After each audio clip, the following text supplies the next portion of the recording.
क्यों द्रौपदी अपने ही पति भीम के खून की थी प्यासी? महाभारत काल के ऐसे कई रहस्य हैं जिन्हें बहुत ही कम लोग जानते हैं। इन्हीं रहस्यों में से एक है जब द्रौपदी अपने ही पति भीम को मारना चाहती थी, मगर द्रौपदी अपने ही पति की मृत्यु क्यों करना चाहती थी, और वो भी उस पति की जो उसे सबसे ज्यादा प्रेम करता था और उसके हक की लड़ाई में सबसे आगे खड़ा रहता है। पांडवों को कैसे पता लगता था कि द्रौपदी के साथ कक्ष में कोई है? दरअसल पांडवों की पत्नी द्रौपदी मां काली का रूप थी। इस बात का ज्ञान अर्जुन को था, जिसके बाद एक दिन अर्जुन द्रौपदी के कक्ष में गए। आपको बता दें कि द्रौपदी के 5 पति होने के कारण सभी पांडवों ने ये तय किया था कि उनमें से एक जब भी द्रौपदी के साथ समय बिताने जाएगा तो वह अपनी खड़ाऊ कक्ष के बाहर उतार देगा, ताकि अन्य पांडवों को ये ज्ञात हो सके कि कोई पहले से ही अंदर मौजूद है। लेकिन इस दौरान अर्जुन की बाहर रखी खड़ाऊ भीम ने देखी ही नहीं और वो झट से कक्ष के अंदर चला गया। अब जैसे ही भीम कक्ष के अंदर गया वैसे ही उसने देखा कि वहां अर्जुन पहले से ही मौजूद था और वो द्रौपदी के पांव दबा रहा था। ये दृश्य देख भीम आग बबूला हो गया और उसने अपने गदे से अर्जुन पर प्रहार कर दिए। युधिष्ठिर भीम को कैसे शांत करते हैं? कुछ शोर सुनाई देने पर युधिष्ठिर कक्ष में पहुंचते हैं और भीम से कहते हैं कि ये तुम क्या कर रहे हो? क्यों तुम अपने छोटे भाई को मार रहे हो? भीम युधिष्ठिर को बताते हैं कि उन्होंने अर्जुन पर इसलिए प्रहार किया क्योंकि वो द्रौपदी के पांव दबा रहे थे। उन्होंने आगे कहा कि क्या कोई पति अपनी पत्नी के पांव दबाता है? अब युधिष्ठिर को भी ये ज्ञात था कि द्रौपदी मां काली का ही रूप है, इसलिए वह भीम को चुप कराते हुए कहते हैं कि यह अर्जुन और द्रौपदी का आपसी प्रेम है, किसी को भी इसके बीच में नहीं पड़ना चाहिए। बड़े भाई द्वारा ये बात सुनने के बाद भीम महल से ही बाहर चले जाते हैं, लेकिन वो अभी भी इस बात से क्रोधित थे कि अर्जुन ने ऐसा क्यों किया। क्रोधित भीम अब महल में कभी वापस नहीं आना चाहते थे और सुबह से चलते चलते अब भीम को रात हो जाती है। ऐसे में भीम एक पेड़ पर आराम करते हैं। अब भीम विश्राम कर ही रहे होते हैं कि तभी रात 12 बजे वहां एक व्यक्ति आता है और घास के मैदान में पानी देने लगता है। उस व्यक्ति द्वारा ऐसा करने पर भीम की नींद खुल जाती है और भीम वहीं पेड़ पर बैठे हुए ही ये नजारा देख रहे होते हैं। धीरे धीरे वहां एक सभा लगने लगती है।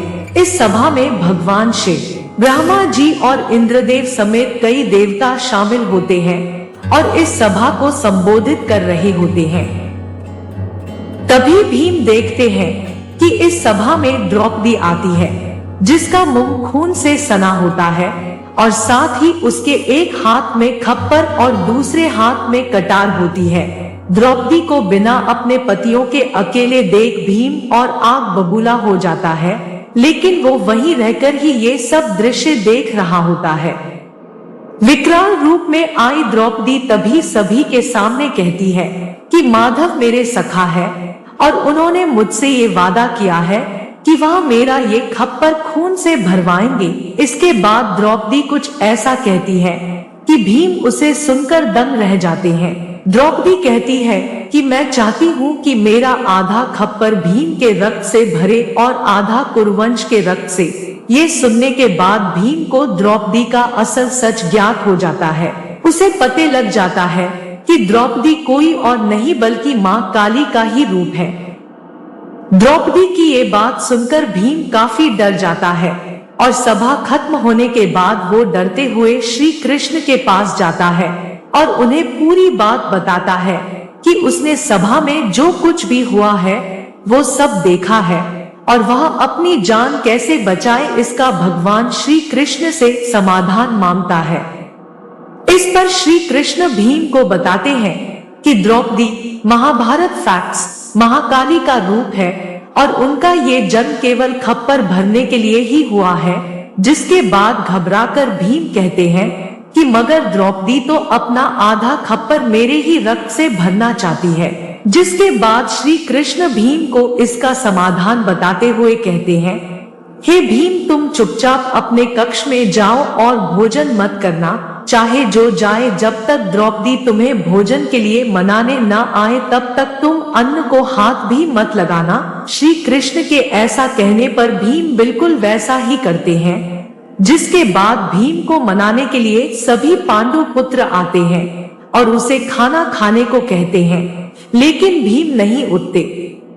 जब काफी देर तक भीम नहीं उठते तो द्रौपदी भीम को भोजन करने के लिए कहती है, जिस पर भीम द्रौपदी से कहते हैं कि वह केवल एक ही शर्त पर भोजन करेंगे, यदि द्रौपदी उनका मनचाहा वरदान उनको दे दे तो। भीम द्वारा ऐसे कहने पर द्रौपदी राजी हो जाती है और भीम द्रौपदी से वरदान मांगते हैं कि हे द्रौपदी, पांडु की 5 संतानों को बख्श दो। इस पर द्रौपदी कहती है तथास्तु, और इस प्रकार भीम की जान बच जाती है। दोस्तों, वीडियो को लाइक करें और चैनल को सब्सक्राइब करना ना भूलें। धन्यवाद।